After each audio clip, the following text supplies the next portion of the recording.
여러분, 우리가 평생 너무나 당연하게 여겨온 삶의 규칙들이 사실은 거대한 환상이라면 어떠실 것 같으세요? 오늘 이 시간에는 신과 나눈 교감이라는 책을 바탕으로 우리의 존재 방식을 완전히 뒤바꿔버릴 수도 있는 아주 도발적인 생각들을 함께 나눠보겠습니다. 자, 그럼 아주 흥미로운 질문으로 한번 시작해 볼까요? 한평생을 다 살아낸 사람들이 인생의 마지막 순간에 이르러서 가장 많이 하는 조언이 과연 뭘까요? 어쩌면 우리가 평생 들어온 얘기랑은 정반대일지도 몰라요. 자, 한번 상상해 보세요. 인생의 모든 지혜를 깨달은 누군가가 우리에게 딱 한 가지 조언만 해줄 수 있다면 과연 무슨 말을 할까요? 규칙 잘 지켜라? 아니면 더 열심히 살아라? 글쎄요. 정말 놀랍게도 이 책이 전하는 답은 바로 이거예요. 인생의 끝에 다다른 사람들은 모두 이렇게 말한대요. 규칙 따르지 마. 그냥 선 바깥을 칠해. 바로 이 파격적인 조언이 오늘 우리가 나눌 이야기의 진짜 출발점입니다. 아니, 그럼 이 조언이 대체 무슨 뜻일까요? 그건 바로 인생의 진짜 가치가 내가 무엇을 했는가가 아니라 내가 어떤 사람이었는가에 달려있다는 거예요. 내가 얼마나 친절했는지, 얼마나 사랑이 넘쳤는지, 또 얼마나 자비로웠는지. 결국 중요한 건 우리의 행동이 아니라 존재 그 자체라는 거죠. 핵심은 바로 이겁니다. 자, 그럼 우리가 빠져있는 첫 번째 거대한 환상을 한번 들여다볼게요. 바로 요구의 환상입니다. 우리 모두가 갖고 있는 믿음이잖아요. 행복해지려면 뭔가를 해야 한다. 성공하려면 뭔가를 해야 한다는 그 생각이요. 근데 정말 그럴까요? 여기 표를 보시면 정말 흥미로운데요. 패러다임이 완전히 뒤바뀌는 걸 볼 수 있죠. 왼쪽의 낡은 패러다임은 결핍에서 시작해요. 내가 행복하지 않으니까 행복해지기 위해서 뭔가를 하는 거죠. 반면에 오른쪽의 새로운 패러다임은 충만함에서 시작합니다. 나는 이미 행복한 존재고 그렇기 때문에 내 행복을 표현하는 행동들을 자연스럽게 한다는 거예요. 그러니까 핵심은 이거예요. 행동이 존재의 결과가 되는 거죠. 친절한 사람이 되려고 애쓰는 게 아니라 내가 그냥 친절한 사람이면 친절한 행동은 저절로 따라 나온다는 거죠. 아주 자연스럽게요. 책임감도 마찬가지고요. 근데 여기서 다들 이런 생각 드실 거예요. 아니, 잠깐만. 해야 한다는 게 없으면 세상이 완전 엉망진창이 되지 않을까? 그쵸?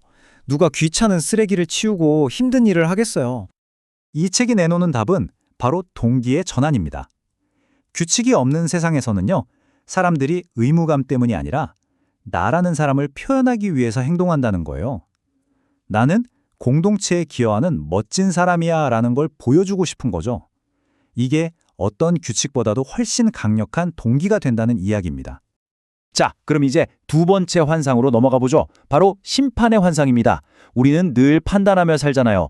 나 자신을, 그리고 다른 사람을. 그런데 만약 이 심판이란 것 자체가 그냥 허구라면요. 우선 심판이 뭔지 정확히 알아야 해요.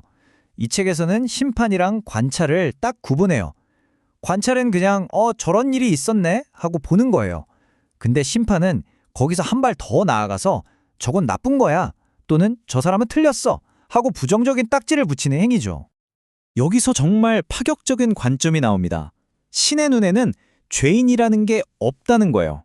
신은 그 행동 뒤에 숨은 이유를 보기 때문에 우리를 나쁜 놈이 아니라 뭔가 오해하고 있는 존재로 본다는 거예요. 심판 대신 이해를 하는 거죠. 아니, 근데 왜 심판이 불가능할까요? 그 답이 바로 이 한 문장에 담겨 있습니다. 우리 모두는 계속해서 스스로를 만들어 나가는 말 그대로 현재 진행형인 작품이기 때문입니다. 그러니까 결국 누군가에게 너는 이런 사람이야 하고 최종 판결을 내리는 게 불가능하다는 거죠. 왜냐하면 내가 누군가를 판단하는 그 순간에도 그 사람은 계속 변하고 있으니까요. 심판은 그냥 지나간 과거에 낙인 찍는 것과 다를 바 없다는 겁니다. 자, 심판이 없으면 당연히 처벌도 없어야겠죠. 이게 바로 우리가 마주할 마지막 환상, 처벌의 환상입니다. 우리는 잘못하면 벌을 받아야 하고 지옥이 있고 신이 벌을 내린다는 생각에 너무 익숙하잖아요. 이 모든 생각을 한번 완전히 뒤집어 보겠습니다. 책에서 정말 기가 막힌 비유를 하나 드는데요. 여러분, 길 가다가 자기 발에 걸려 넘어졌다고 쳐요. 그럼 화가 나서 손으로 내 발을 막 때리나요? 아니죠. 오히려 손은 다친 발을 감싸주고 괜찮은지 살펴볼 거예요. 이 비유가 뭘 의미하는지는 너무나 명확하죠. 만약 우리 모두가 하나의 거대한 존재의 일부라면 다른 사람을 벌주는 건 결국 내 몸의 일부를 벌주는 것과 똑같다는 거예요. 우리가 전부 하나라면 이건 말이 안 되는 행동이죠.